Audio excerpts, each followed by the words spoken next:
Hey everyone, it's Dinah, and we are back with more of Marvel's Agents of S.H.I.E.L.D., this time on to episode number 14 of Season 5. Last time, we saw the return of Werner. Werner, I think the German pronunciation would be the W being a V, so Werner von Strucker, but now Alex, now going by the name of Alex Braun. He was brought back, and he started off the episode started off with him in therapy, and stuff. But then I think according to General Hale, they were apparently kind of like I think it might have been Hale who said it. I think someone mentioned I think either him or Hale mentioned he was he was in the process of being medically castrated. So I think they were giving him medications, but I think maybe that was actually something to do. But maybe that was actually in an attempt to do something to his brain, or to reduce his ability to do what he does. Because now he remembers everything as a result of being put through the memory machine and being empowered by Lincoln's kind of electric shocks and everything that Coulson ordered. He literally remembers everything, every minor detail, every event, every memory of his own, like his own experience. Pretty much his own experiences, but then his own experiences connecting with other people, his experience of meeting other people and interacting with them, every kind of minute detail and all that kind of stuff. Like they've basically gone limitless on him. They've basically gone limitless on him. So I think see, I mean, assuming that the kind of shocks did actually open up, open up more of the space in his brain, or actually allowed him to access more of his brain, or just more of his memory center or whatever. But he remembers everything now.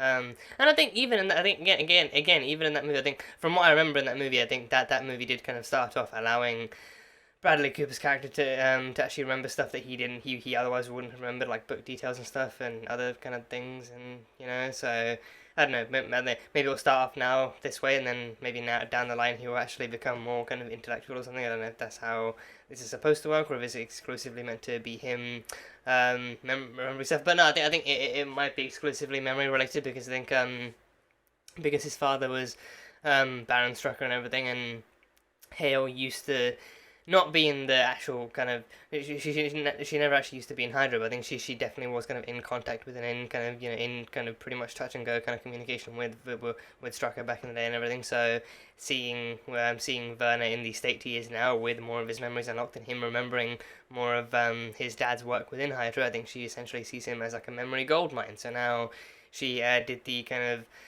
job of setting Ruby on him to try and convince him to stay, and then convincing him to join the team and use his abilities for their pleasure and their advantage. So now, her kind of new goal being to rebuild Hydra in her own way, to make it to make the new Hydra one run by her as well. But I think she still needs like the intel from Strucker to find out what he kind of knew, and like the way he did things, and how to maybe even finding old contacts and seeing if they'll kind of come through. So yeah, everything everything he knows about what Hydra used to be. She can probably still use that stuff to try and have like a foundation to build off of and stuff. So they're still doing Hydra, still five seasons later, and they're still doing Hydra. Which, I mean, I'm not complaining. I think I think even with this, I'm still curious to see where it actually does go, and curious to see like how they actually pull this off and everything. And to be fair, again, it's like it goes to show that the show is again doing a far better job actually incorporating kind of Hydra stuff and Hydra mysteries and Hydra threats and dilemmas and stuff into this world better than the movies did. So if we get something, then that's great. That's great. And I think one thing I also like, it was a short while after watching the episode, like the more I thought about the fact that Hydra is not only back but now Hale is the leader of them, I thought, oh yeah, I literally was like the most kind of like, oh shit, kind of trains of thought that I've ever actually had. And it was like, oh, General Hale is the leader of Hydra. General Hale is the leader of the new Hydra. Hale is the new Hydra. Hale Hydra.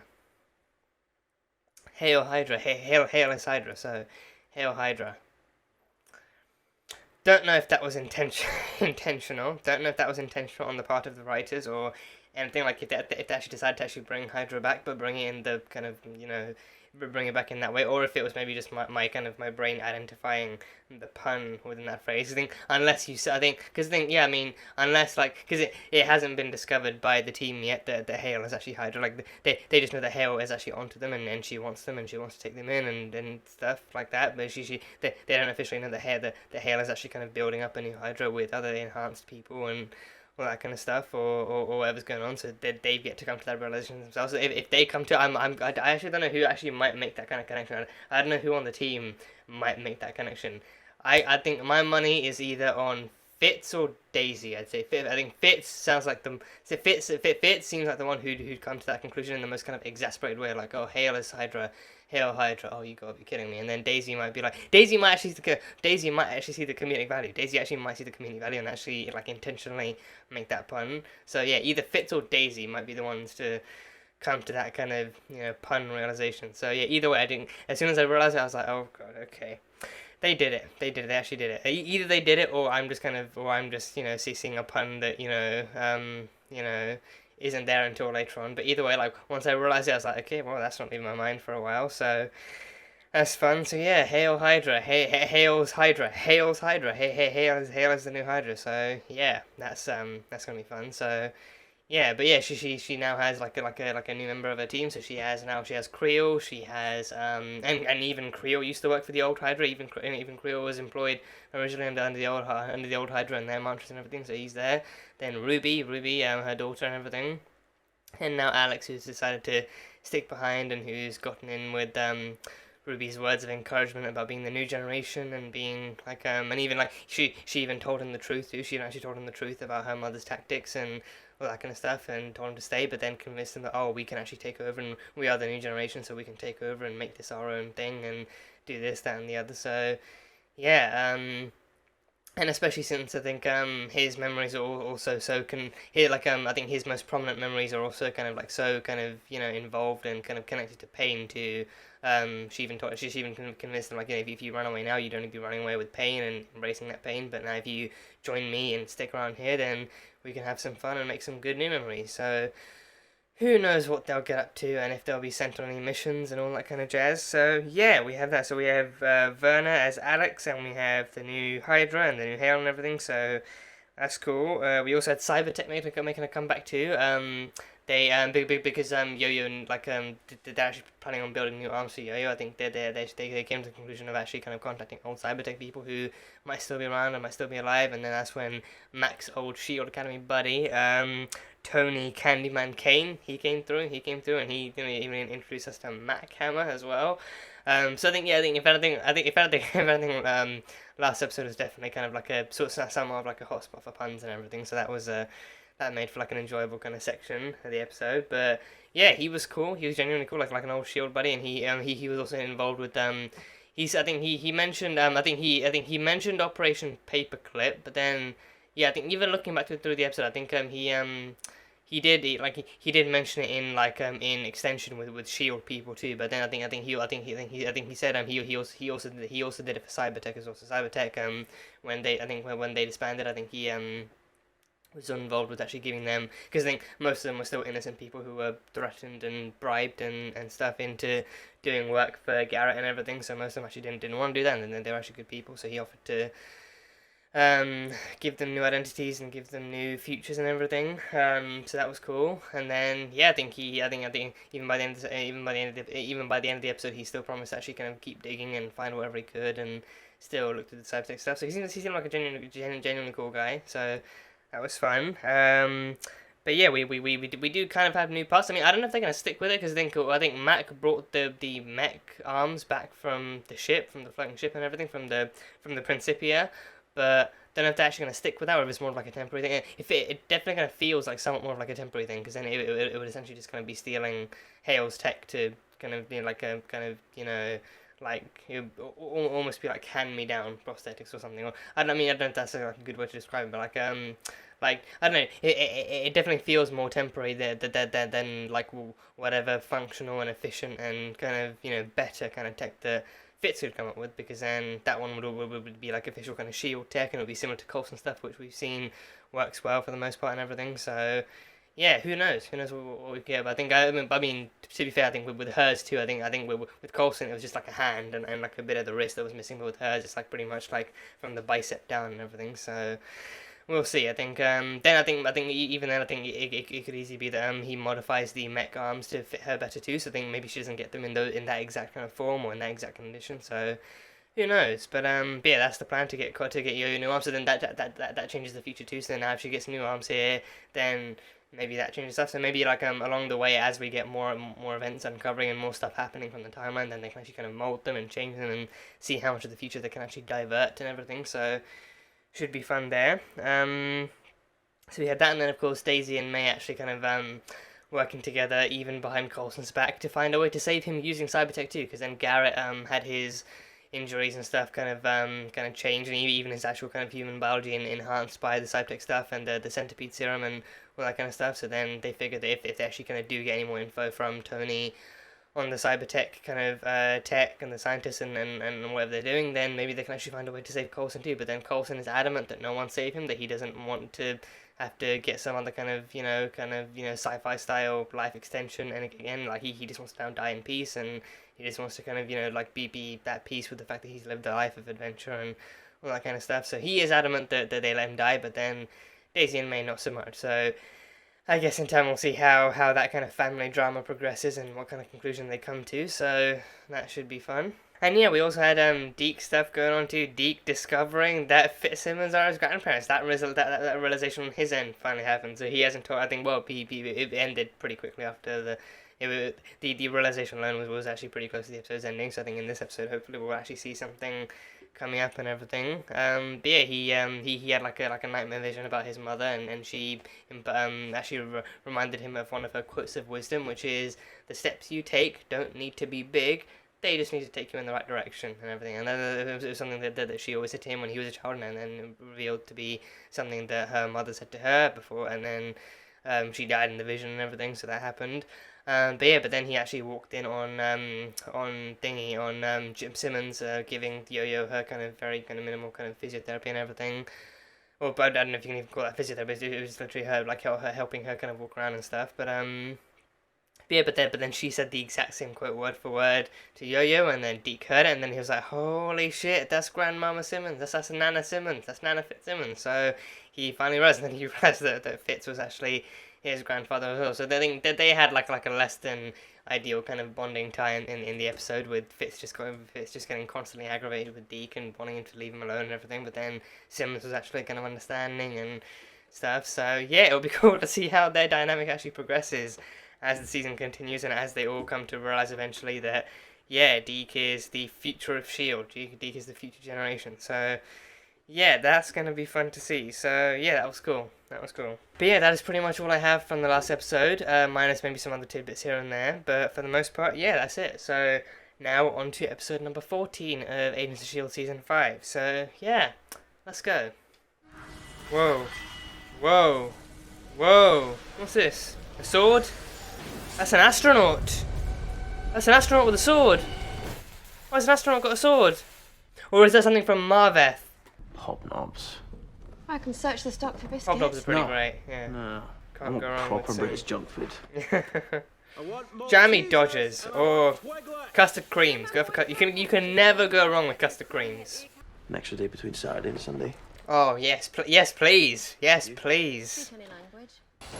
Oh jeez, yeah, astronaut with a freaking sword. Oh god, so we definitely are going to be seeing some more nostalgic fears then. Who else could we see? What else could we see? I think that's enough for today. No. Would it be controlled by her mind, or would it just be controlled by her? Oh, her nerves. So like what's left of her nerves still within the wound. Hey, please be careful. Yes. Because we keep putting ourselves in increasingly perilous situations. Yeah, please stay alive so I can be born. I just don't want your brains, because they're so smart that if we need those to survive.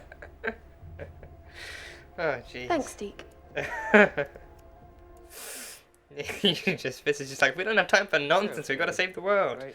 Become very invested in them as a couple. I just want them to, last for like a long, long time. Oh, hold on. Me in season 1, the fandom in season 1, just the whole fandom in season 1 watching them for the first time. Whoa! Whoa, invisible Quinjet. Or invisible bus. They got him! They got him! Looks like you were right. Good first stop on your redemption tour. Ah! Thank you, sir. Tell them we bagged us a general. They've got Hale in the back. Can it really be that easy? I mean, granted they did have an invisible bus on the waiting, but can it really be that easy? All right, man. Well, I'm no doctor, but that looks like the opposite of what you're supposed to. Fitz! I know he annoys you, but that is a little... I'm the only doctor here. Dr. Fitz! Hydra framework! Framework Fitz!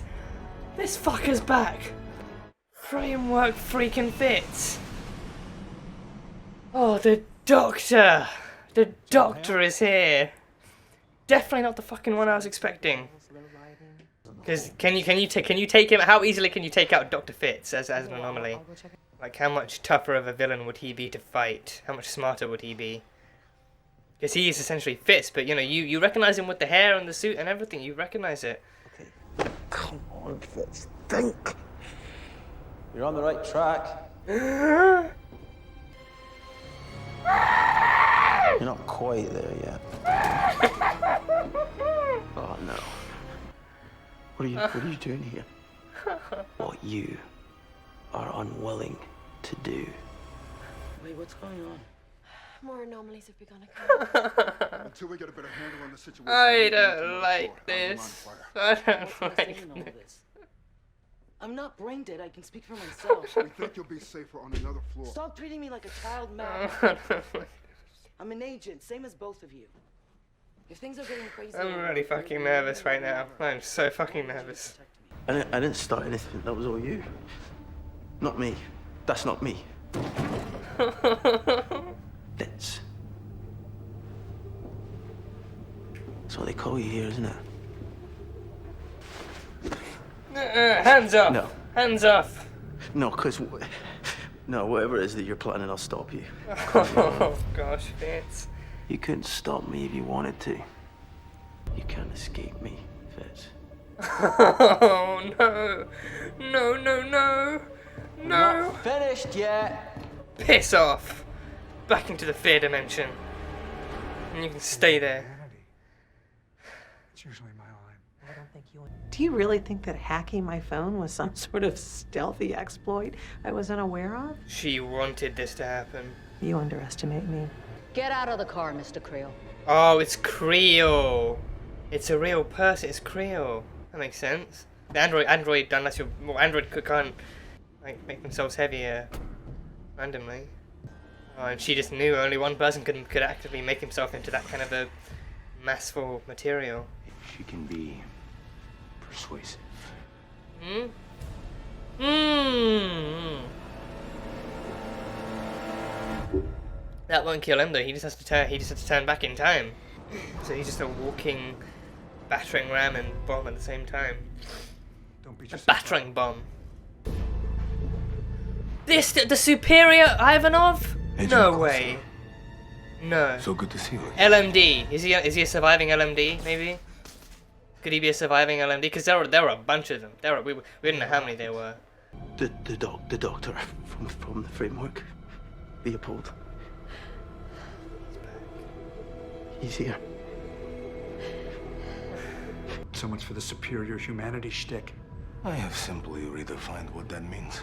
How's that for a cool origin story, bro? So what? Trying to bring back Ada, make her another body?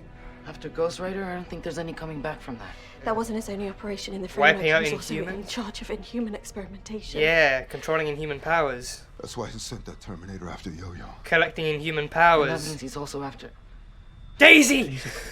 Don't you know I feel it?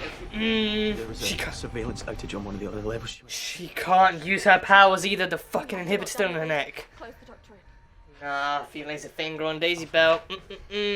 Words are gonna be had, hands are gonna be thrown. Okay, Wild Goose. 1, Daisy Johnson 0.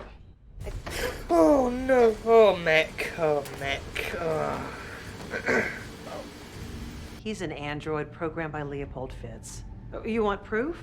Let's tear Anton apart limb by limb. His electronic parts look remarkably like SHIELD tech. That's not what happened. What's your proof? You see how little you control? Yeah, that's actually good Yes, leverage. there's much of to them. understand. If I can get clarity on what we're dealing with, then all the better. Oh, and we don't discuss it. We know this is a trap film. Yeah, and it's a really good one, too. Don't do that. You guys are whispering really loud. Turning my back on you. You're gonna fit. You are another anomaly. Sat around her head with nails and shit. There's like a screw thing around her head. Okay, so what is Oh, this there's then? already blood and shit. Oh, is it payback. drilled into her head? Huh? Is it already Free drilled into her framework? head? Gosh. Oh. By restoring your powers. Oh, he's gonna take out the inhibitor, but he's knows. What? You can't do it without the cerebral shit happening. Try and make yourself as comfortable as possible. What's he gonna do? Like, you can't just tear it out. It's gonna kill her. It's gonna kill her. Oh my fucking! Oh god, I tensed my shoulder too hard. Oh, I tensed my shoulder way too hard. Put it on. Oh god, oh that hurts. Oh fuck, that hurts. Not nearly as bad as the inhibitor, but somehow. that This is is only a the bitch. second worst party invitation. You lost the ability to make convincing LMDs. That's why Hale isn't one. What happened, bro? Hale must have your balls in a vise. Oh jeez. Actually, it's his head in a jar. Yeah. Also, that's still a thing. Yeah, his head is still in a jar. Then yeah. What's needed? Oh god. Press the gravitonium and insert it into the device to shut the rift for good. My powers can do that. Science to back it up. Quaking the gravitonium can compress it. You know I make it to that point in the future. Nothing can happen to me until then. The future we saw isn't guaranteed. Yeah. We're actively working to make sure it doesn't come true, but that means you Exactly. could still die. If you die, then it definitely doesn't go down the path. Yeah. You know that I'm right. No. Because you what? You are weak. Who are you talking to? No. Finish what we said. Wait. No. Wait. No. Fitz. Put the scalpel down. Oh no. Our Fitz. Oh. It's not me. It's not me, is it? It is you. He was right. He's. What is happening? It wasn't an anomaly. It was you. No. Programming the robots. Part of his plan. Of my plan. You would point a gun at me? The doctor would. Oh Programmed it to make sure I no. would go through with it. Potentially paralyzing Daisy or destroying the world are two massive risks, Fizz. Let's hope that doesn't happen. No. Fitz. Please, you do not. No. But I have to. No.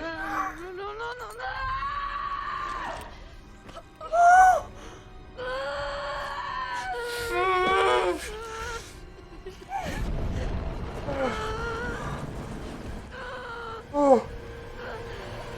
Her powers? Quake? She. Oh. Oh, that's such long wire. That is such long wire. I'll never forgive you. I suspect you won't be the only one.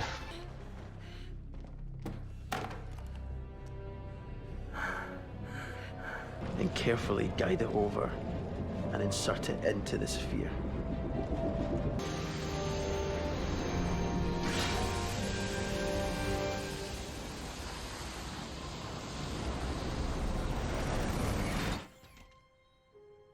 Is it the rift still shut for good? Been hearing him for a while now. Since we left the framework. Only just started seeing him. It was me. Mac's injured. Daisy's traumatized. Do you know what the worst part about all of this is? I still believe that it was the right thing to do.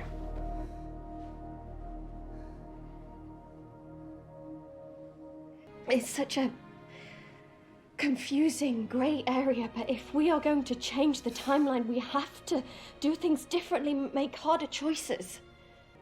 I really don't know where we go from here.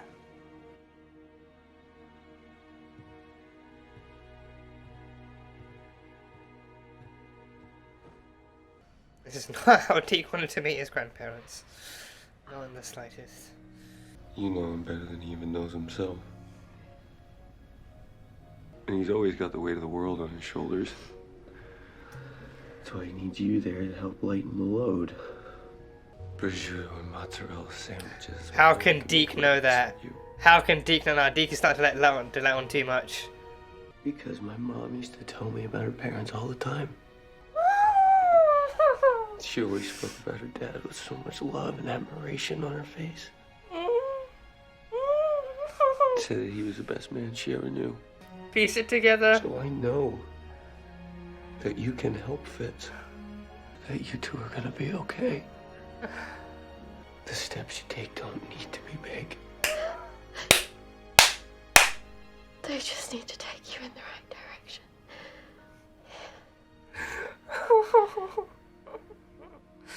You're a grandson. Yes! Oh gosh. That's quite the response. That's quite the response. You're here because the Confederacy allows it. You want to sit at Confederacy? the table? You must prove you are deserving of it. What's this? Who's this? What are all the symbols? I've secured what I believe to be the final piece. You drink the odium. Odium. That's Kree stuff! The Until odium! last, in a wave of savage glory. Yeah, that's Kree stuff. Is the Confederacy Kree? Fortune turns. Is she with the Kree? How can she be with the Kree? Hail Hydra. Hail Hydra. What? Hydra and the Kree in some kind of communion?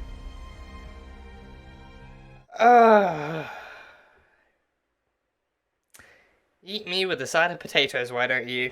Why fucking don't you? If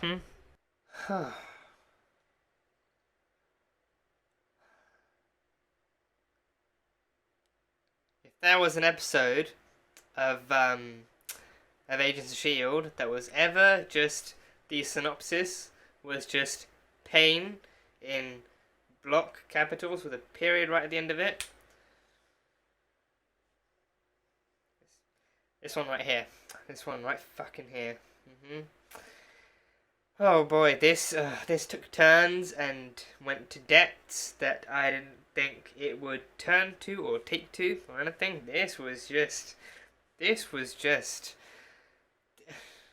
calmness turned into shock and fear and anxiety and what the actual fuck is going on, almost all at the same time. So yeah, so yeah, once again starting off with the with yet another fear and not analogy, anomaly. Fear anomaly with the astronaut from Marveth going in. So I think, yeah, I mean, again, they pretty much nailed the whole nostalgia thing, even though the main I think that might have been my favourite twist of the episode, the fact that they're relying so heavily on the audience's assumption that not only would they bring Dr. Fitz back, but then they bring him back as a fear anomaly, because then, of course they would, like, how else would it, how else could it possibly happen? Because obviously, like, you know, like, being, like, a dark part of yourself is something you would fear, and the fear manifestation would actually, the fear dimension would feed off of that and manifest that, and it would become a thing. But oh no, the plot twist that came after that shook me to my fucking core. That is easily one of the best plot, like, for me, like, for my own opinion and for my own viewing experience, easily one of the best plot twists this entire show has ever fucking pulled off. One of the best plot twists, playing off of audience assumption, but then executing it through sheer terror and the sheer kind of shock that comes from the truth. Like, oh, you thought this was going to be a fear anomaly. You were trusting so heavily, because then you know what, that wouldn't be so bad. That actively would not be so bad if it actually was just a fear anomaly. If it was just a fear anomaly, then obviously, like, you'd be able to defeat that. But then, because then the question comes, like, you know, I mean, Because then, I mean, then the question comes in, like, you know, why would Fitz, like, not even bother attacking? But then, of course, but then that plays into, like, the entire episode, like Fitz is just actively too, even in his own mind, like, he's too terrified. He's actively too terrified. He's too shocked, and even the kind of version of him that is safe and happy and safe and healthy, is too terrified to do anything. He's too terrified and dealing with the shock of the possible fear manifestation of the Doctor and everything coming through, so he's not doing it, and then no one else can attack. And I think it's also pretty I think it's also to do with the fact that I think no one else was there. I think up until now like pretty much all the fear anomalies have been encountered and taken out by more than one person. And like whenever there's been a fear anomaly, there's always been eventually more than one. But by the time the fear anomaly gets taken out, there's more than one person in the room, with the exception of last episode with Deke. I think with the exception of last episode with Deke actively kind of making an effort to fight back and him killing the Kree manifestation himself. With the exception of that, I feel like it's always just been one and stuff. So yeah, I think even with that, I think that one kind of feels a bit peculiar too, because I think almost every other manifestation too has actually started off like right in the deep end. Everything else has started off being fearful and being triggering and actually forcing the actual humans into like fight or flight mode and actually kind of forcing them to confront the thing. But then with Deke, it's like he actively gets time, like even if it's only like 5 minutes or whatever, he actively still gets time to actually have a conversation with his mother before watching her die. Like he actively gets like a happy moment of reminiscing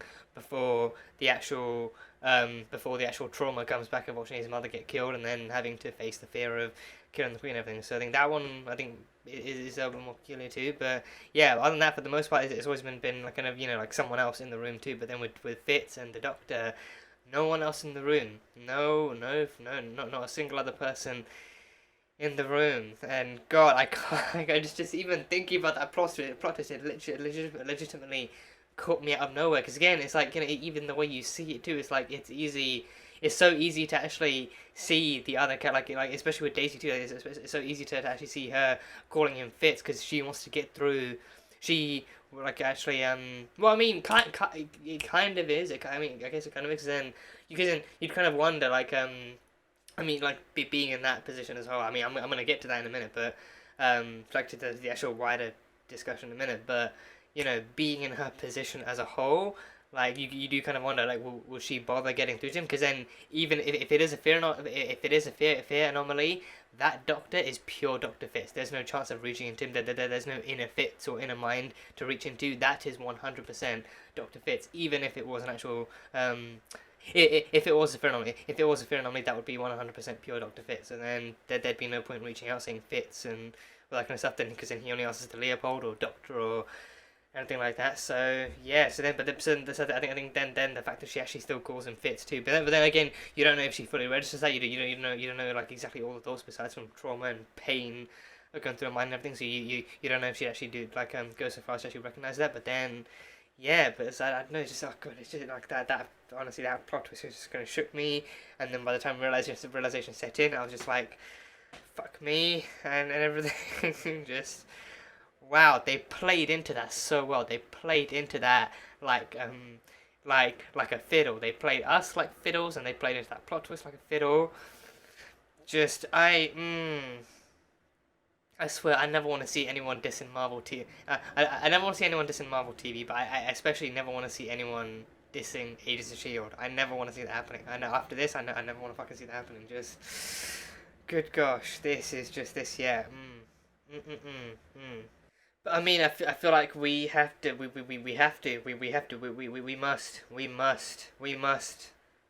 you know, commend and applaud and celebrate Ian fucking DeKaistica or DeKastica. Now I've heard those two pronunciations of his last name, DeKastica and DeKaistica. I don't know which one actually. I think especially because he's like Scottish. I don't know if like the Scottishness adds like a bit of an accent to it, if it actually is DeKastica. But I've heard those two different ones. I don't know if it's DeKastica or DeKaistica. So I've been calling him DeKastica this entire time, but then I heard someone pronouncing it as DeKaistica somewhere. So I don't know. But either way, we gotta give our boy Ian some fucking awards or some shit. Like I just like not even a single Emmy. Really Academy? Really Emmys? I don't know like how separate they are from the Oscar stuff, but you know. I mean, assuming they are all under the same, or at least I don't know, maybe under similar kind of, you know, federations or whatever shit have you. But either way, like really no awards, really, for Ian. After all, is like after the shit he's done for this show, really nothing at all. Like not even just him, like even as his co-stars having pulled it in, just you know, just fucking just like there's so many different times the actors in the show have literally walked onto set and pulled off performances like they're literal like paying for their bills actively depended on it, and just nothing. All they get in return. I mean, I'm sure they're grateful for it, but all they get really in return is the money to pay for bills and shit. So, you know, just But I mean, I think it is good. I think even nowadays too. I think there is like I think I've seen Ian kind of booking various roles, and even not Jeff Ward, he's booking stuff. I think they're still like even after Shield, it's not like they've been forgotten or left in the window. I think like they're still good enough, and I think that they still have like good enough and trustworthy enough kind of agents to find them kind of other roles and other projects, and they're still moving up and still carrying on doing what they're doing. But with this show is just like a great big kind of green light over the Marvel kind of entertainment kind of sector, like the Marvel kind of entertainment, like the kind of sector that controls like TV and movies and all that kind of stuff. And I mean even like they've still been in comics too, but I don't know. I'm not exactly sure like how kind of extensive their comic book appearances are. Because I think Daisy might go back further. I'm pretty sure like Daisy's character in the comics goes back further to like Secret Wars and stuff. And then because I'm pretty sure like Fitzsimmons I'm pretty sure Fitzsimmons were like created solely for Agents of S.H.I.E.L.D., right? And then I think that they were incorporated into more stuff like the comics. And I think they're in one of the Spider-Man shows too. I think one of the more modern kind of animated Spider-Man shows. I think I've seen like a kind of snapshot of them with Spider-Man. So that's cool. That's pretty cool. So yeah, that's fine. And then I think there's also the Marvel Rising thing, the animated thing where Quake met Captain Marvel, not Captain Marvel, Ms. Marvel, Kamala Khan, Daisy met Kamala Khan too. I think that's like a whole separate thing where I think Chloe actually did voice acting for that too. I've been meaning to check that out. So yeah, but either way, I think Agents of S.H.I.E.L.D. just I think these actors bring their A game. These actors are always constantly bringing their A game, and I think this one episode, I think this episode easily has to go down as some of Ian's best work on this entire show. Like this, just the way he and I think especially more so because again, it's like I think it's like. I feel like it's just so much more commendable when you actively, genuinely do enjoy like an episode of a show of this kind of genre, of this kind of story, of this kind of tone and everything. Where it's like you have the same actor playing two different kind of characters and everything. It's like I'm also kind of trusting that like they did actively kind of have him filming both parts too, because then even with like CGI, I think that they'd have to either mesh the clips together or actually have a body double and then paste Ian's face onto someone else or something. But either way, I think I'm pretty sure like or maybe even to actually kind of solidify Ian's acting even more, maybe actually kind of film both sides, but in individual kind of takes and everything, and then just kind of mesh the clips over. But then it's like Ian would act like there was that one scene where the doctor actually tried to brush Fitz's shoulder off, so you'd have to compensate something for that. But either way, just Ian, gosh, the way it's just so crystally clear and easy to identify which one is which, to identify the doctor being the doctor and Fitz being Fitz. Like the moment the doctor shows up, the moment the doctor steps on, like his voice comes in and Fitz recognizes his and it's like, wait, that's my voice. But then it's like, no, but then even then it's like, with the doctor, the way he talks, he is cold, he's emotionless, he is just the most ruthless motherfucker you will ever meet on this. One of the most ruthless kind of people that you'll ever meet on this show. So the moment he recognizes that voice, he's like, fuck me, don't let this be true. And then you see the doctor, lo and behold, standing on the stairs and everything. So just that, and then from that moment on, just Fitz is just in shock and in fear and terror. Like he's fallen off his damn chair and he's in tears and everything. Like Ian from that point onwards actually portraying fear and shock and terror all at the same time, and pretty much in constant continuity too. Like from that point onwards, he is nothing if not terrified. He's not calm, he's not collected, he's nothing if not actively terrified because of what's happening. Because he then finds out the fear dimension has manifested his worst nightmare come to life and everything. So yeah, so yeah. And yeah, I think it's made even more kind of interesting and intriguing to watch, like given the fact that like you do kind of like pretty much like since the framework. I think maybe like during the framework and since the framework, you do also kind of spend that time in between arcs, kind of wondering like what could have happened, like what could have been, or what would have happened if our Fitz ever met his darker Hydra framework kind of self and everything, and lo and behold, in this episode we got it. In this episode we definitely got it. And I think they definitely kind of I feel like they definitely at least kind of tried to make it so they actually did also feel like a genuine interaction too. Like it would like because again like you have very different manifestations coming to life. And I think that might be also something else that separates it, because that might also be something that separates this from being like an actual legitimate anomaly thing too, because all the other anomalies attack, like Hive never spoke, Lash never spoke, like none of the other anomalies ever actively kind of spoke or tried to communicate with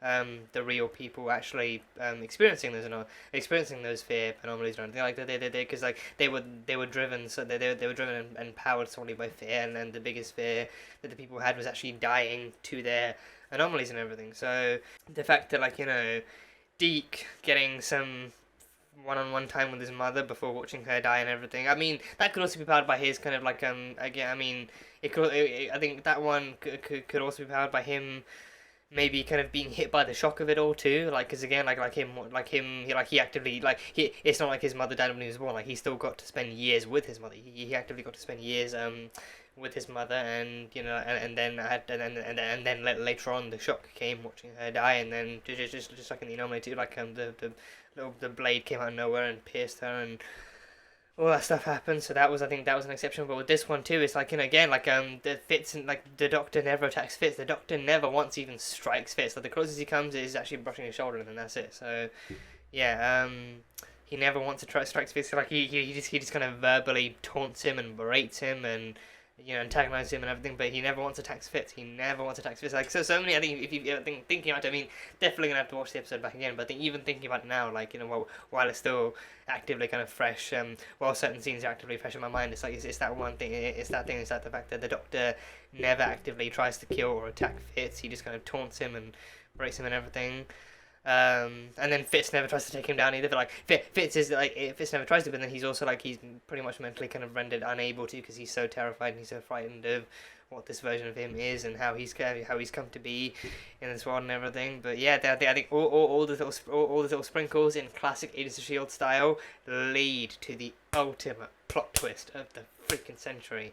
So yeah, it works. It works so well. It works so damn well. Just I can't stop thinking about that. Like the brilliance of that plot twist, the brilliance of it. So yeah, and the fact that it was like, so yeah, I think that plot twist too. That plot twist being like it was Fitz the entire time. Fitz himself actively knocked out Deke, and he did the other stuff, and I think he reprogrammed. So I think that means that Fitz himself actually reprogrammed too. Like Fitz could actually get deep enough into the mech's kind of hardwiring and software, hardware and software and everything to actually do that. So he actually reprogrammed the mech to kidnap Daisy and to shoot Mac as well. Like he actually shot Mac in the leg and everything, and then later held Deke hostage and everything. So he actually reprogrammed, and it's kind of ruthless to think about it. Like he actively kind of reprogrammed the mech to not only not let him to not deactivate until Fitz had finished what he started, but then to also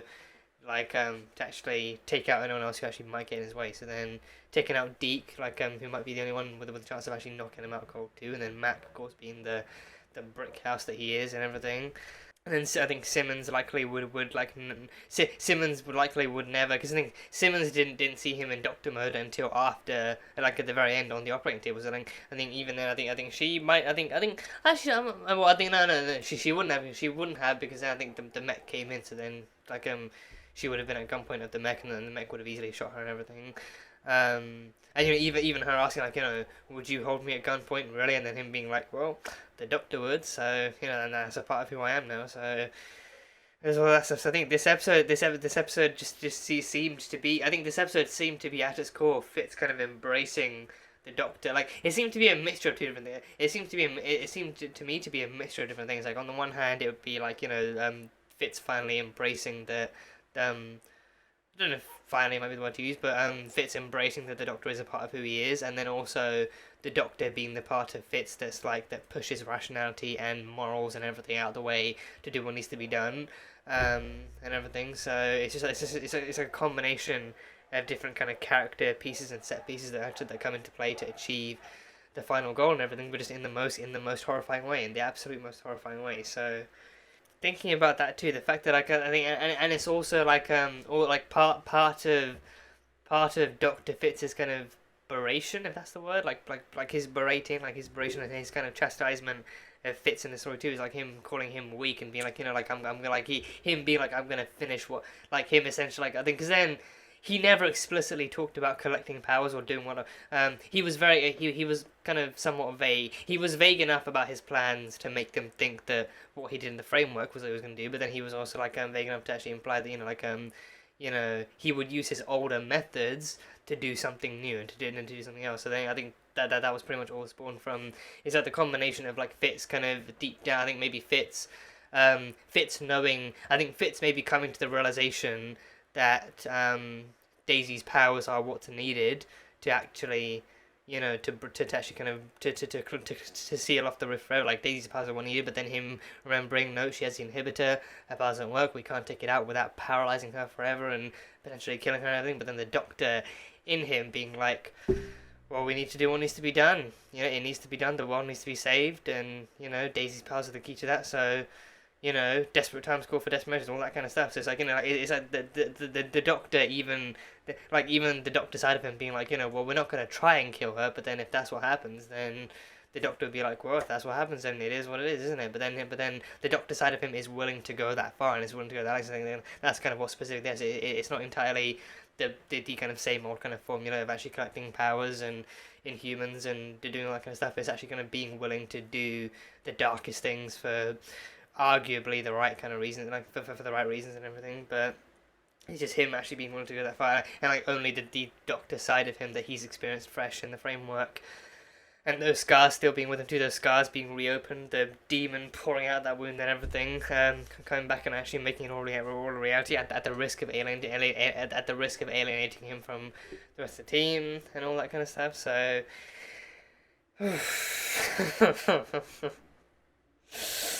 gosh, these writers are just something else. These writers are on something else. So, yeah. But I mean, again, I think it's also just really good kind of character analysis and character kind of drive and everything. So, yeah. Also, like a really interesting way to actually bring back the Doctor, because then I mean, I am curious as to whether they'll keep the Doctor around or if the Doctor was just like this one-time thing for this episode. Because I mean, even if it is, then I would be fine with that. Because of the way they executed him in this episode, it would make sense too. The fact that it's like I think all the more interesting too, because I think the entire time he was primarily afraid. He was, I think, overall he was kind of afraid of what being the Doctor would make him, and actually becoming the Doctor, and actually like that sent him through what it would make him in general. But then more specifically and more primarily, he was afraid of alienating himself from Gemma, because he loved Gemma, he wanted to get back to her and then get to the proposal in space and everything, so he wanted that stuff. But then I think the one thing he at least never vocally accounted for was exactly how the Doctor would treat the other people around him, how he would treat Deke once he met him, and Deke once he was involved in all this stuff, and Daisy and the rest of the team and everything, and stuff. So I think that kind of stuff was something he never, I think he maybe kind of very minimally internally accounted for, and maybe just kind of never vocally accounted for, like how the Doctor would actually affect the rest of the team, and how the Doctor would kind of affect things like in terms of big picture and everything. So there was that, but actually bringing him back for this, bringing him back, being like, you know, I think, and then actually kind of making it so that it makes sense that only the Doctor side of him would actually know that, really desperate measures would be required, but then it's also incredibly immoral measures too, because then what he does is just fucking insanity. Like he actively kind of puts Daisy through a traumatizing and painful and completely non-consensual kind of surgical, if you can even call it. I mean, you could probably call it a surgical procedure, because he does still cut her open and take something out, but then it's a completely non-consensual and traumatizing kind of surgical procedure that leaves her. Luckily it didn't. I think he got incredible, because even the way he did it too, like he barely did anything else besides from I think like tying her down and like locking her head and like that kind of stuff. I think because there was already blood. I think we already saw blood there too, and then there was that little kind of crown thing around her forehead. So I thought he literally had like had screwed something into her head. Wasn't it? That could have been where the blood's not. I mean, it still could be. I don't know. I mean, if it was a doctor, I think he would also kind of. I think the kind of the sadist in the doctor, I think, would also kind of look for something that's arguably more painful, so he can enjoy the suffering of his victims and everything. But then, yeah, I don't know. I think maybe he actually did screw her head in to keep her head in place, because I think she then genuinely couldn't move her head either, and that would kind of take away stuff from her neck and everything. And then maybe I think I can't remember if she was actually tied down or just kind of numbed or something to stop the rest of her body from moving, because then she actively couldn't fight back. Which, I mean, again, could have been for the better too, because then if she did move, then that would kind of, if she had been moving at any point during that, then that would have made the entire procedure just 10 times worse, and would have definitely resulted in some kind of like a horrible kind of side, like kind of malfunction or botch kind of from the surgery and everything. So yeah, but then even just what he did, I think when he was pulling out too, I was like, I mean, because again, like the kind of more recent seasons have actually been not too afraid to go graphic and very, very visual with their gore and everything, or even very gory with their visuals and everything. So I was kind of afraid of like exactly how it would look, but then because they kept cutting it back and everything, and it definitely kind of showed the whole, like that side of her neck kind of being open and everything. I think I have like I have like a fairly strong stomach. Like in TV shows and movies, I can easily kind of handle gore, and I can easily handle blood and guts and that kind of stuff. You know, I think there have been very rare occasions, and it's usually. For me, it's like if I imagine it happening to me, if I actively do put myself in those shoes and actively imagine it happening to me, then I think it's almost like that phantom pain type thing that you get when you see someone else kind of getting hurt, but then you imagine it happening to you and you can feel it in the same spot. But then if I imagine it happening to me for too long, that's when it's like I start to get like lightheaded and like dizzy, and it's like okay, now I need to like sit down or like stop watching it or like stop doing this. But like other than that, like for the most part, it's like I can actually kind of deal with it and everything. I've dealt with like gore in so many different shapes and forms and everything. And usually for the most part, it's like I think I've kind of seen it happen in like quick enough succession that it's kind of done and dusted and it's gone, and it's not too focused. Like they show you the gore, but it's like they don't kind of like focus on it. It's just like it's either so much all at once, or it's like really kind of, you know, just kind of one and done and all that kind of stuff. So, and I think with this especially, they kept cutting back and forth, and then even afterwards, like, but then when he pulled out too, I didn't know exactly how that thing was gonna. Like, when he pulled it out, I thought it was just gonna be like a little chip that was connected to her thing, and then it would actually kind of get like come out and then do something else. But then the pain made so much more sense after you see the little red lines come from it too. And I thought, oh my god, is that tendons or like muscles? Like is he pulling out veins along with it? Like what the hell is coming out with it? But then you see it in the tray afterwards, and it's like no, that is why paralysis was a very real and very possible kind of consequence of it, because it was actively, I think, connected to like her spine or her nerves or whatever. Like it was connected to like her spine or like whatever would cause paralysis and everything. So it was actually that long. It was that kind of interwoven throughout her body and everything. So I was horrifying to think that one chip had all those wires and all those little things, cables coming out of it, connected to her body, and actually pulling that out of her body. And yeah, okay, so yeah, trauma with a capital T and an R and an A and a U and an M and an A, and just again period there, trauma and a period and block capitals and all that kind of stuff. Just yeah, just in like even just Daisy, I think, yeah, just Daisy, because I think in this scene she said like, you know, you don't have to do this, and then I think he was like I think she said like, I don't have, like, you don't have to do this, or you don't want to do this, but then I think he was like yeah, but I have to, or yeah, but like or like no, but I have to, or something. But then because then that reminded me of the scene from the framework when she was gonna get taken away to be experimented on by the other Hydra scientist and everything. But then she looked at the doctor and said, you know, Fitz, you don't want to do this. But then he was just like, yeah, I do, and everything. So like for me, it kind of like for like a split second, it kind of somewhat kind of paralleled that scene from back then too. Just everything. Like I think it's amazing how they managed to differentiate so much from what the actual Doctor was. At least motivation wise, but still nailed the personality aspect. But then through the personality and the actions and everything, they still managed to actually nail the actual nostalgia and the actual kind of history behind that kind of incarnation and everything too. Just wow, yeah, just Jesus fucking Christ. Yeah. And yeah, I mean, I can't lie, especially watching like when Gemma walked into the room, and then confronted him, and then finally the camera switches back to the real life perspective, and you see it's only him there. It's literally only him there, and he's holding the scalpel and everything. And then even while she's trying to interact with him, while she's trying to talk to him and everything, and then he actually kind of fades, like he actually trying to fade. He actually starts to fade in and out, starts flickering and everything. Cannot lie. And even the fact that like the stuff was actually going on in his head, like in his head, it was like him and like an entirely separate kind of entity of him, almost like an alter.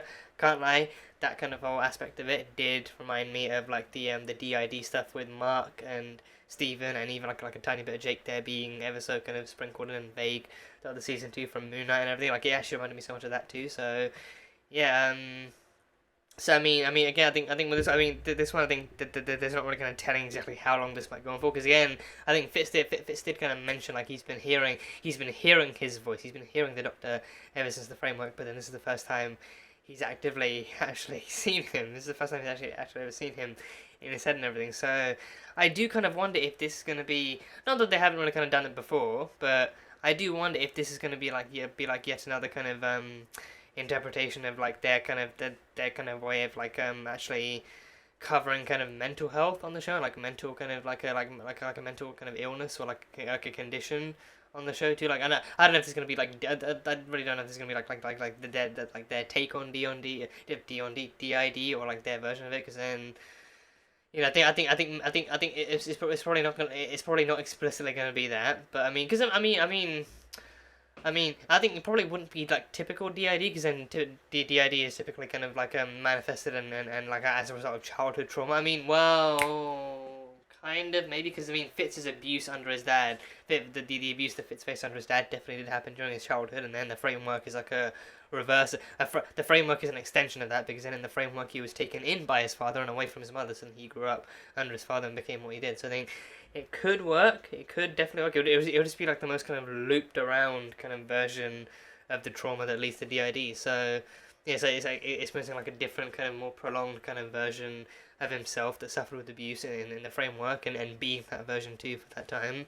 But then bring that trauma and everything, and bring that kind of alter back with him too, because then it is essentially another version of him too. But then I think the difference would be that one is still Leopold Fitz. It's just like another Leopold Fitz from another universe and like another reality. So I think I don't know exactly how kind of like how close to DID, like not rep, but like how close to DID kind of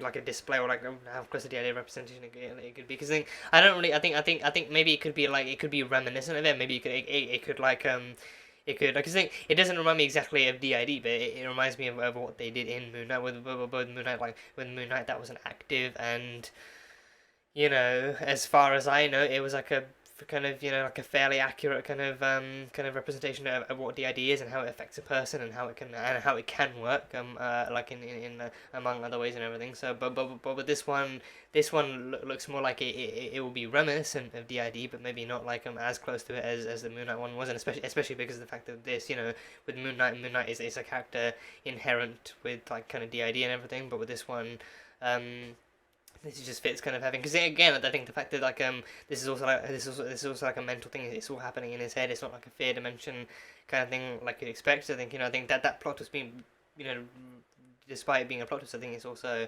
goes to show like okay this one is slightly less real, because of the fact that it's literally all kind of going on in Fitz's mind, even I think that one line from Fitz, like him being like my mind has been through a lot since season 1.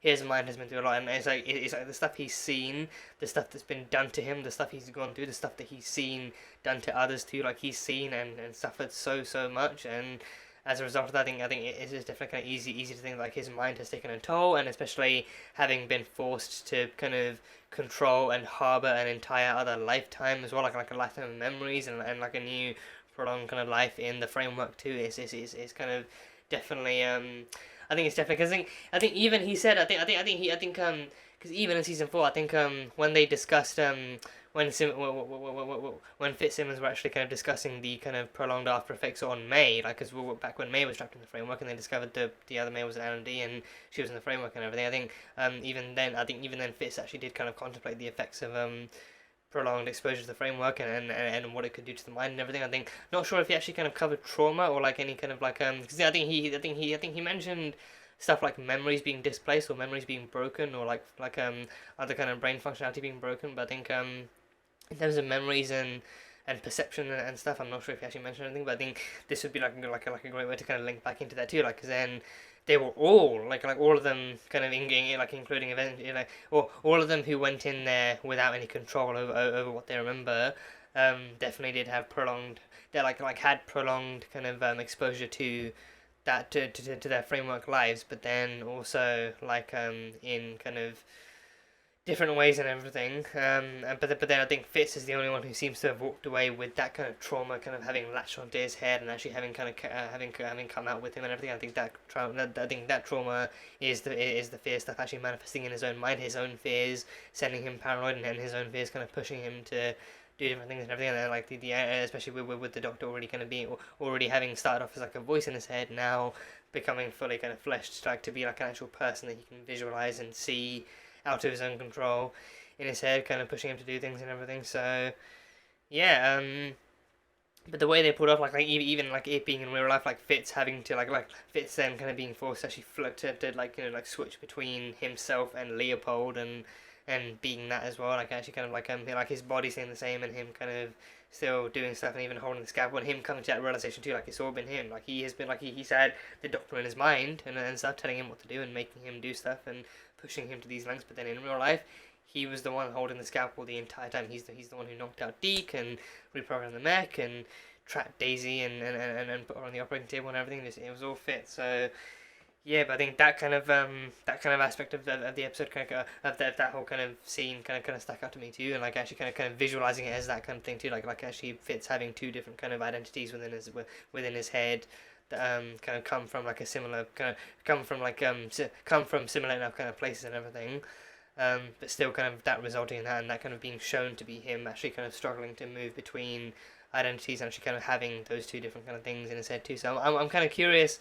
I am curious. I think I'm all the more curious too, because I think they definitely kind of didn't really kind of show any signs of it going away anytime soon. Like they actually showed Fitz kind of like feeling remorseful, but then also kind of feeling like this was it, like he was always going to be stuck with the Doctor for the rest of his life, and there was no hope for him or anything. And even Fitz kind of feeling like he had to actually live with the Doctor stuff for the rest of his life. Fitz feeling like he had to actually live with the kind of the guilt coming from it because of like his teammates kind of judgment towards him too. Like even like Daisy's kind of last words towards him. I think I'm pretty sure like Daisy's actual last words towards him after he took the inhibitor out, being like, you know, I'll never forgive you for this. Like her acting like even like her mustering it with what little strength is left in, like a final whisper, like her being like, you know, I'll never forgive you for this. I'll never forgive you for this. And then, you know, even Mac kind of having faced like a gunshot wound to the leg and everything that kind of like had him limping and stuff and stuff. I mean, that's arguably a lot less painful and a lot less traumatizing. Arguably a lot less traumatizing to actually deal with than having something that could potentially paralyze you being literally just yanked out of your skin and your flesh and blood and everything. So yeah, I think that kind of stuff too. I think again, it kind of definitely gives off the vibes that this isn't gonna go anytime soon. I think at least the after effects will definitely linger. So I think they don't have to actually show the Doctor again, or actually gonna show the Doctor in kind of Fitz's mind again. But I think the after effects of this will definitely have to linger for like a good few episodes before any of it goes away or anything. So, or like a good couple of episodes, I think. So then, yeah, because even I don't know what it is, like even the way my mind processes like the runtime, because like these episodes are easy like 40 to 50 minutes in length and everything, but it's like, you know, my mind, I don't know what it is, like my mind never processes it that way. Like I think I'm always like inherently kind of aware, like, okay, this is gonna be like a 40-minute episode or 40 so minutes or something, so in that time a lot of stuff can happen, but then it's like, you know, I don't know what it is, my mind always imagines that we just kind of breeze through and stuff happens in such quick succession and everything. I don't know what it's like, my mind can't really process time the same way kind of used to in various different aspects, like the kind of time of in real life and like the time of the year passing by us and everything.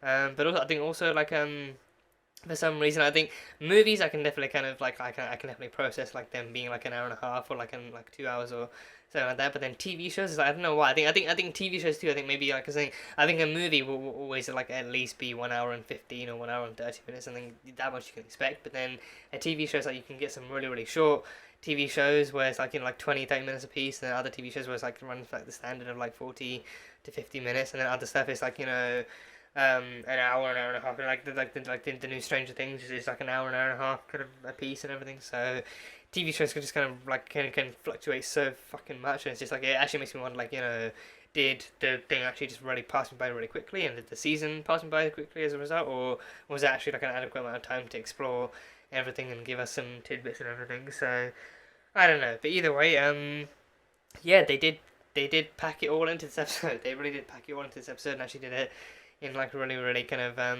really, you know, exciting ways and everything, and traumatizing ways. So yeah, and then yeah, we had Deke too. Deke did not have the best time with this episode. Deke did not have an easy time this episode.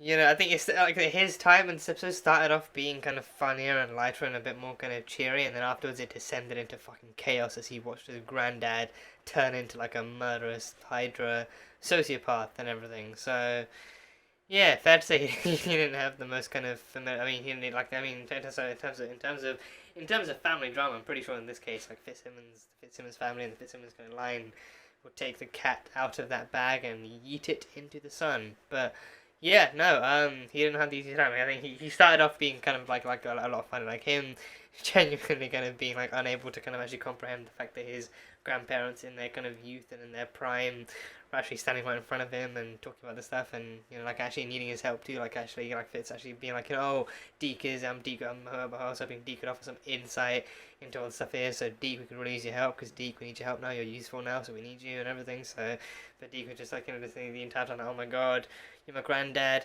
you're my nana, oh my god, what the fuck's happening? So yeah. So yeah, I think even then, like as they were leaving too, like his insistence, like, you know, hey, do me a favor, don't die, guys, don't die on me, don't, you know, keep your bodies and your brains and all your beautiful souls alive, because then your future literally depends, like, you know, your future literally depends, you know, on the, you know, like your future needs to happen, because I'm your future and I need to happen, so please stay alive so that I can live and everything, and please stay alive, obviously, because you're my grandparents and I've never even met you, so there's all that kind of stuff. So like him actively kind of wanting them to be like to stay alive and be careful, and then even Daisy being like, dude, what the fuck is wrong with you? Take a chill pill or take a Xanax or something. So yeah, and I'm also really curious about that too. I think because I think the difference being that he only ever heard stories about his grandparents, but then I think his mother probably never knew. I mean, would depend on how old their daughter is, and I mean, I don't know if I'm not even sure if we'll ever actually see their daughter kind of being born in the show's run, or if we're actually going to ever see like the daughter like just be like a baby or just be like a kid or something. Because then I think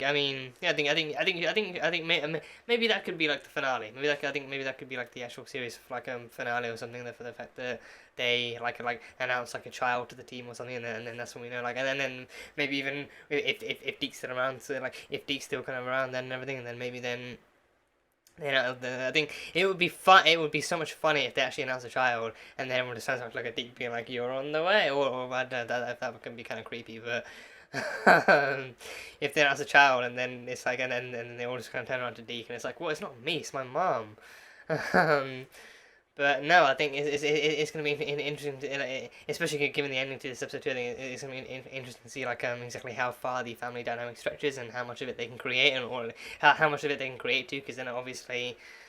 Well, I mean, I actually don't know. I think could it be that this was always meant to happen? Like, could it be that Deke was always meant to kind of travel back in time? Because then we've never seen any version of the future where that hasn't happened. I don't think, especially like we don't know for sure if that was like a version of the timeline that future Elena never actually mentioned, like if she ever actually mentioned Deke traveling back with them, or if maybe him traveling back with them was something that changed too. But then he was with the monolith, so then the monolith piece that was with him was what sent him back. So then he would have been sent back regardless. So maybe that's like a fixed part of the timeline too. So then that's that. But yeah, either way, I think him actually kind of. So then I think maybe it was always meant to happen, and then he was always meant to actually kind of find out and discover and create this new timeline, or at least like create the timeline as it was meant to be and everything. So I don't know, but still him being super concerned over his grandparents was then really sweet and everything. So yeah, I think then I'm just really not sure if his own mother was actually kind of old enough or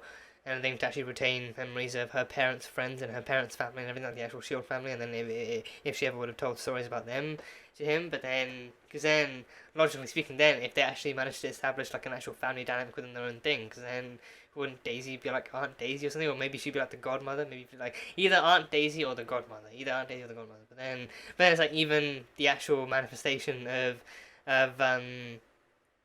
his mother actually kind of told him like, you know, oh, like that Daisy girl is cute, but then to be fair, that was in his mind, that was the actual fair manifestation from his mind being brought to life. But then his subconscious telling him that yes, he is kind of attracted to Daisy and everything, and then his mother kind of portraying his subconscious in that way, actually kind of telling him like, oh yeah, that Daisy girl is cute, you know, you are attracted to her, and it's okay to admit it and everything. So, you know, I mean, fair to say people with taste are into Daisy Johnson. People with taste are attracted to Daisy Johnson and Chloe Bennett. So there's that.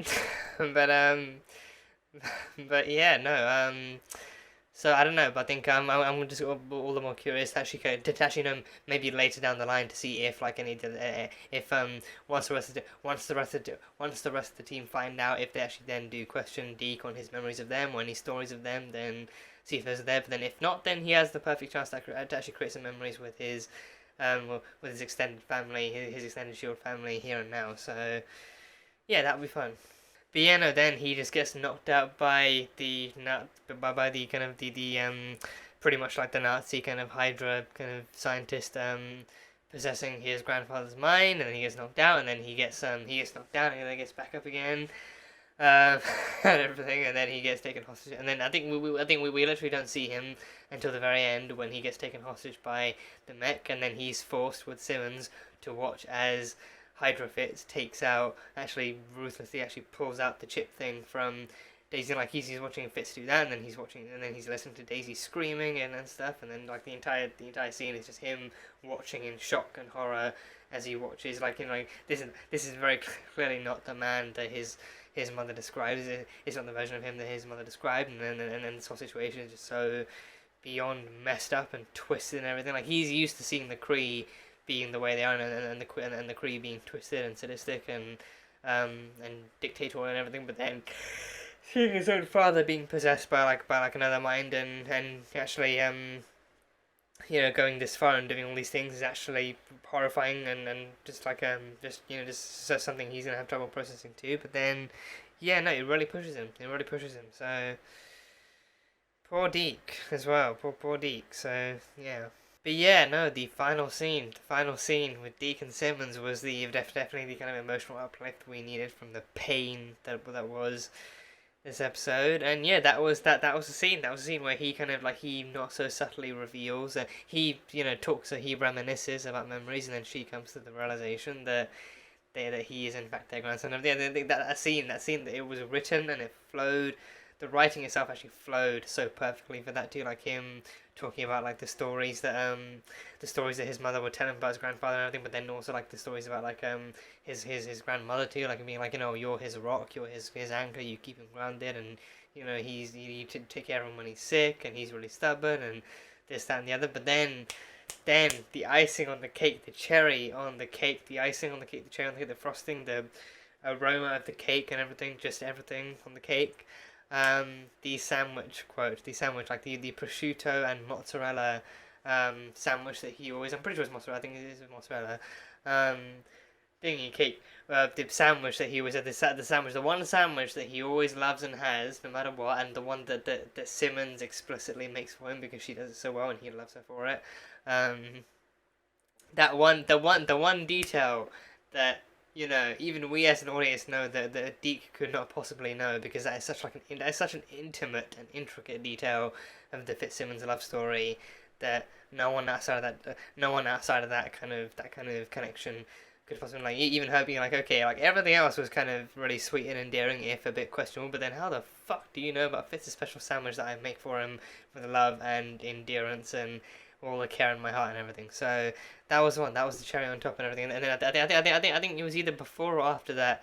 I think it might have been after that that I think or maybe maybe in the lead up to that that Deke actually kind of mentioned that his mother used to tell stories about him to him about his mother and like his grandparents as a whole and everything. And that's where he heard everything. And then that entire his entire kind of speech about that then leads her to that conclusion that, oh my God, you're our grandson. You are our future. You're our future decades from now. You're our grandson and everything. And then what happens then, of course, the real cherry on top. The real cherry on top, of course, is the puking. So, I mean, yeah, I think definitely stands to kind of reason that that's probably not the best kind of response you could have. Like, oh, you're our boy, you're our grandson. Okay, allow me to just kind of be sick with that information for a second. But no, I think it's very real. I think it's definitely very real for people to be so kind of overwhelmed with information. I think it's like she's already stressed out from the whole Fitz and the doctor stuff, but then to add on to that Deke is their grandson, like that kind of that monumental of like an actual reveal to her is just like, I think it's probably like the kind of the stress plus the kind of overwhelming amount of information she's had to process for like one day leads her to just randomly kind of throw up. So I highly doubt she's genuinely kind of sick or nauseous at the thought of having Deke for a grandson. Like he's very unique, but I don't really think anyone really hates him that much. But no, I think it's definitely like the stress of the day kind of combined with the actual kind of overwhelming amount of information, and then the add-on of Deke revealing that he's their grandson and everything kind of leads her to actually puke and everything. So it was funny. It's so funny. It's so funny to watch. But yeah, this is I think just the perfect and most accurate way, like, to actually end off that segment and actually end off the episode too. Like, oh, so they find out so she finds out he's their grandson, and then so yeah, very excited to see now where we go with that, because then I think now only one person knows the truth, and it's her. Only one person actually knows the truth. So I think it's also nice to actually have at least one of the at least one member of the Fitzsimmons pairing to actually find out first, and me them at first, because I legitimately thought that maybe after they left the main control room, I thought maybe then he might take Daisy aside and actually kind of confront her about it. Like, he might tell her like, oh, okay, so don't want to shock you with this or surprise you with this or anything, but I'm pretty sure Fitzsimmons are my grandparents. I thought Daisy might be the first one he would confront, and then maybe she'd give him the talk. Maybe she'd actually be surprised too, but then maybe she'd actually give him a pep talk of confronting them, actually telling them the truth and everything. So I thought that could have been the way they went. But no, I think he actually does actually reveal it in like a much more emotional way to Simmons herself. So yeah, that was really, really sweet. That was really sweet. So yeah, very excited to see how they move forward with that. Eventually and slowly kind of revealing it to more people as they go through, and actually revealing it to more members of the team and everything. So eventually, the entire team will be in the know that Deke is one of their beloved's kind of grand love children from the future. We don't know he couldn't have had no, or do we? No, no. He was one of the last natural births. I think, without Kree intervention. I feel like without Kree intervention, I think there's still like a very good chance that he could still have existed and in the same way, but just as a different Deke, sure, but with the same face and everything. But then of course I think then there's also the kind of possibility of him maybe having had a sister too, because then he was born, he was the last natural birth, but then I think after that humanity was sterilized and everything too, so all that kind of shit went down. So I think partly because of that too, he was an only child. So yeah, either way, so he's the grandchild of Fitzsimmons. So soon everyone will be in the know and in the loop, and it'll be cool to see how we move forward after that. So yeah, that'll be fun. And yeah, the Philinda stuff too for Phil, May and Piper. Piper was back and working with them and everything, so she was trying to make amends and help them catch Hale in a trap with the hacked kind of phone kind of server stuff and the invisible thing. I think to be fair, I thought that trap had to be kind of fairly because fair enough. I think if they manage to hack her phone, then they could easily kind of figure out actually where she's going, and then that way they can know exactly where and how to plant the bus and make it invisible and that stuff, because I think then that kind of works. But then again, I think just like it is like, I guess like on paper it feels too easy, and then in practice it just kind of feels hopeful. So again, they hoped they would catch it, and then they did. But then it was actually revealed that it's because she actively knew that they were hacking, and then she let them do it, and then she maybe actually wanted to play right into their hands and bring Creel and Ivanov, fucking Ivanov made a return to Ivanov, that dude's back. So I think she mentioned that his head is still in the jar. So I can't remember exactly how that kind of like how the head in a jar thing kind of I think went down in season 4. I think because I think the head being in the jar was actually so minimally shown. But then I think they definitely did actually work to link it with like his identity and his memories and his brain kind of stuff still being present in the LMD. So I think as long as his head is in that jar and is kept kind of alive and kept working and all that kind of stuff, then they can actually build as many LMD. I think maybe build. I think maybe they could, like, if Ada was still around, if she was still using that head, because I think that's what she did. She managed to build all those duplicate LMDs of Ivanov because his head was in that jar, and because she knew what to base it off of and what to build off of and everything. So that made him pretty much immortal and everything. But then with this one, I think this one, the one they brought back, was still just like a stray kind of caught out in the wild and everything. So it was just like one kind of surviving.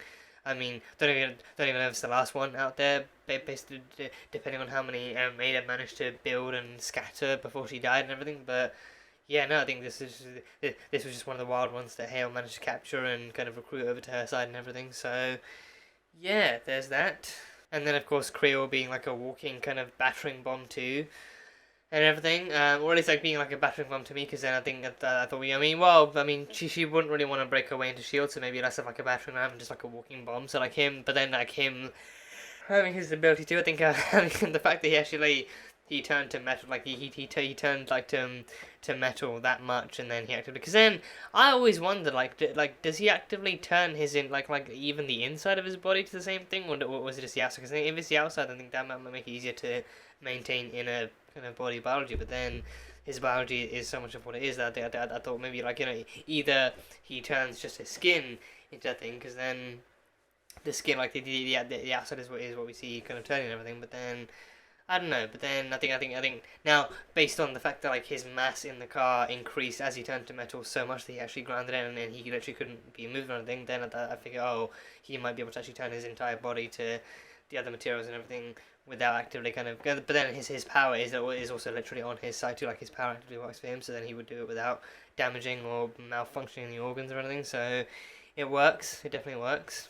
But then Hale. So Hale was definitely kind of so I think Hale was definitely kind of trying to convince Coulson to actually go with her the entire time too, being like, come with me and I'll show you what we're up against and what kind of threat we're in. So I think she definitely I think she definitely kind of wants to shock him and surprise him with the Hydra reveal and everything. But then I think the entire time I think that entire kind of trio was actually built off of like having leverage against S.H.I.E.L.D. and actually still kind of holding them and painting them as like a terrorist organization, and she's still to that day also blaming Daisy for shooting Talbot, and actually kind of painting S.H.I.E.L.D. as terrorists and people who trust in powers and enhance people way too much and all that kind of stuff. So actually having the perfect leverage over S.H.I.E.L.D. and actually being able to paint them exactly as they want was their entire power in that one scene. So I think they definitely had a good plan. They definitely kind of had a good plan to actually kind of keep S.H.I.E.L.D.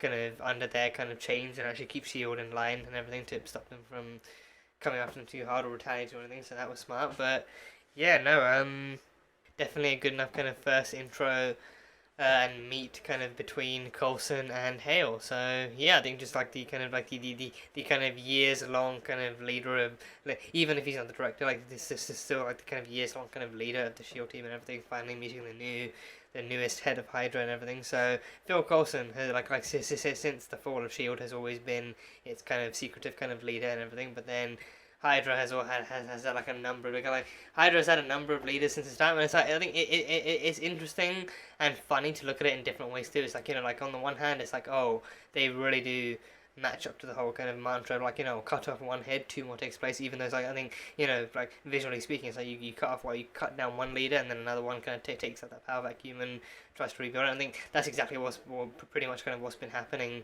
as the seasons have passed by too. Like, you literally take down one leader, and then, like, another one kind of, you know, occupies that power vacuum and injects their own ideology and actually kind of tries to rebuild Hydra into their own thing. So, you know, you've had classic Hydra with Garrett doing a little bit of his own thing, and then pretty sure we had like Bakshi and like I mean thingy Daniel Whitehall being the OG Hydra, him having been the Hydra, like, kind of like not necessarily the leader, but then still not the leader by any stretch, but then still having been the OG kind of Hydra team member from back in World War II and everything, and then still managing to live, like, to outlast pretty much all the other Hydra members, and or at least like most of the other Hydra members, because I think one from Civil War did actually live until like 2016 to when they were, and I think like that guy was Hydra, and he was Bucky's you know, like kind of watcher or whatever. So there was that, but yeah, I think each time, like each season, like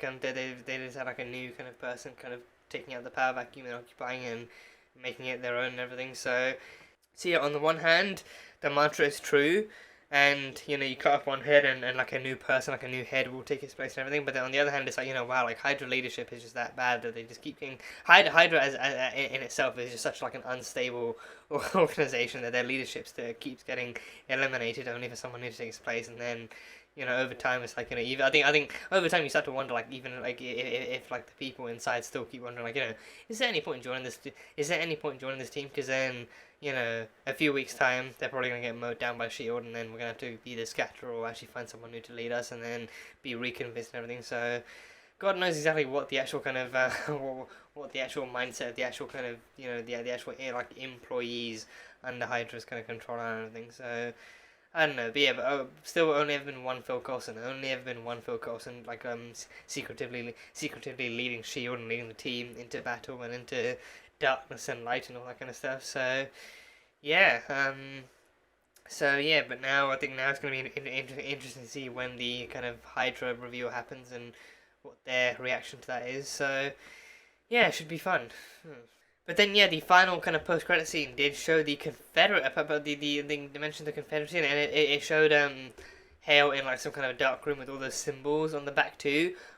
At one point, I did want to question if they were Chinese, because I think a few of the symbols did look eerily kind of Chinese-like, but then like a lot of the others kind of actually looked like really non-Chinese. So then I was like, okay, maybe these might be some like alien symbols or like some alien language or anything. So then could be maybe introducing Chronocoms or introducing some other kind of new alien thing that's happening now.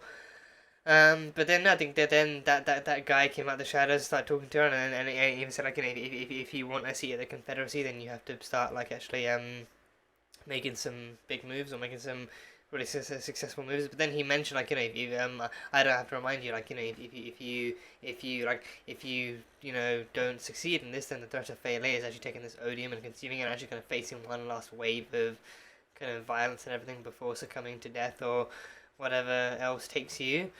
So the odium is Kree stuff. The odium is explicitly kind of Kree stuff. So I don't know if they like. I think that, I mean, the guy didn't really look blue under what minimal lighting there was. He didn't really look blue. So I don't know if that means that he isn't Kree, or maybe if he's a different kind of Kree, or what's happening. But the odium is Kree stuff.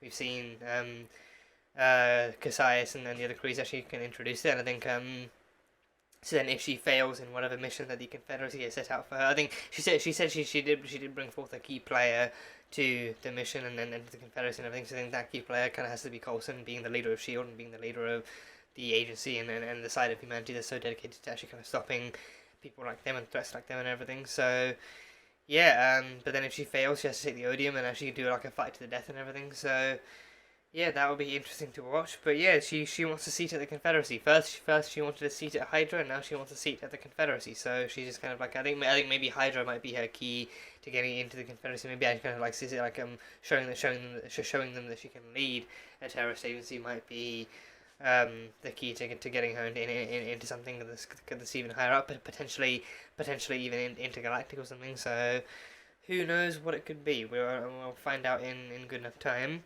But yeah, but then the closing line of that was Hail Hydra too, so I think whoever these guys are, they know about Hydra, and then I think maybe Hydra is actually, like, again, Hydra could easily be her key to getting in with them, and actually maybe actually kind of rebuilding Hydra or leading Hydra in some way could be the key to showing that she's worthy and eligible for their criteria or whatever. So questions, and hopefully answers soon enough. So yeah, very curious to see where that's all headed. But I mean, maybe if they consider taking Hydra into space too, maybe that could be the key. Maybe if it's like, you need to bring something to the table, but it's like it's not just like proof of leadership, but then you need to bring us something that we don't already have. So then maybe they actually need to bring warriors, or they need to bring some kind of like an agency or some kind of connection to Earth. Maybe if they want a connection to like some kind of intelligence agency that is capable of handling extraterrestrial and all these kind of things, and then S.H.I.E.L.D. obviously isn't really on their side or anything for the time being. So maybe like, and especially if maybe this could be the build up to the Kree invasion of Earth and everything, then maybe they need an agency on Earth, or like a connection to Earth that would actually allow them and enable them to do that. So then Hydra, being what they are, might be the key for that too. Then Hale kind of sees that having maybe not only having Hydra be intergalactic, but then also being the first leader within Hydra to actually kind of stretch Hydra out to that to those kinds of lengths too, might be the key. So then that could be what the hell Hydra. Because then because then if the Kree didn't really kind of care about Hydra, if the Kree didn't really kind of care about Hydra, then I can't really kind of imagine them actually kind of wishing her kind of those kinds of regards or anything. Like actually, I like actively saying Hail Hydra, because then again, Hydra might be their connection to connecting with the world, and actually kind of keeping tabs and actually plotting out their invasion like years ahead of time too. So who knows? But either way, gonna be interesting to find out. So yeah. And yeah, we had like a little bit with Yo-Yo too. Yo-Yo actually kind of training with a new arm. So I think they did actually manage to actually kind of strip that arm down to like the bare essentials of what she'd need to. So I don't know if they're actually gonna still can't remember if he mentioned that they're still gonna upgrade that arm or modify that arm to do some stuff. But I think the arm wasn't even fully connected yet. I think they're actually gonna connected the arms kind of tech to the kind of little kind of sensors and braces that are actually around her arm and everything, or at least what was left of it and everything. So I think with that one they were doing some kind of like a nerve test, actually seeing because at first I thought maybe they could be trying to see if she can control it with her mind or something. Maybe there's actually some kind of mental kind of link, but then no, I think it was actually about I think it was about actually kind of detecting what little kind of sensory kind of detection was actually left in her arm wound and everything, like in her kind of stump, and seeing like how much of it was there, how much of it she can control and everything. So seeing if she can actually kind of bend the things and flex them. Because then I remember there was that scene. I think it personally kind of reminds me of that scene from Luke Cage season 2 when Misty is actually kind of training with actually kind of like kind of practicing with a new arm and actually using. I think, but with that one, I think she actively had it kind of already attached to her arm, to her flesh and everything. And then that one, I think she was actually using it, and actually picking stuff up and moving it and doing some stuff. So I think with this one, I think with this one, maybe I should kind of maybe starting slow, or starting in like a different. Because I think with that one, we didn't see it happening in the same way, but I think it doesn't really guarantee that it didn't still happen. So maybe with this one, they need to actually kind of figure out how extensive the nerve damage is, and how much of her flesh arm she can still. I think maybe actually figuring out how much of her flesh arm she can still use, and how much of the nerve how much of the nerve damage is still is like extensive, and how much of her is still there and everything before they modify it any further or give it. Because again, I think she did say she didn't really want any extra gimmicks. She just needed like an arm that worked and everything. But then she would also want to fight with it too. So then I think in that way, like maybe actually reinforcing it, or like giving it some. Give her I mean, I don't know if you can add it without harming her, but then maybe actually kind of giving it some kind of electric kind of jolts or something. So maybe she can actually kind of have someone like a chokehold and then like actually electrify them on the spot or something. That would be really cool. But for the most part, I think she said no gimmicks, but then she still wanted like an arm she could actually fight with and hit with and everything. So that much would make sense. But yeah, I think seeing her training with the arm, actually seeing her kind of like actually trying to like push herself and trying to familiarize herself with this was still really good to see. So hopefully soon we see her kind of in ship shape again, actually feeling comfortable and ready to actually move forward, and actually progressing nicely enough with her new appendages and everything. So yeah, in good time it should be good to see. So yeah, but yeah, that is pretty much it for now. That is all I have from this episode. just it fucking took me out. It took me right the fuck out and everything. It actually, you know, brought me to the edge of tears. I think I've cried, but you guys see me. I've cried before in shows and everything. I've actively been reduced to an actual sobbing and bawling mess by shows before. And this episode didn't quite do that, but it still definitely kind of actually made me just kind of shake and tear up and stuff. And it was just really fucking hard hitting stuff and everything. So. You know, I think that's just the power of really solid, really good, really enjoyable kind of storytelling too. It's just when stuff comes together, when you got like an actual team like this working on something this special, and they can actually make it something this good. That's when you know you got something good. So yeah, but yeah, that is pretty much all my initial thoughts. For this episode. So yeah, Marvel's Agents of S.H.I.E.L.D. Season 5, Episode 14. So. Thank you guys, as always, so much for being here and for watching this video. If you guys enjoyed it, then feel free to leave a like and comment any thoughts you had on this episode, how it made you feel, and what you enjoyed from it, and what you're looking forward to, and all that good stuff, and any thoughts you have on it. And if, for those interested too, the full-length reaction over on Patreon, so you can go check that out over there. And yeah, that is pretty much it. So until next time, bye-bye for now.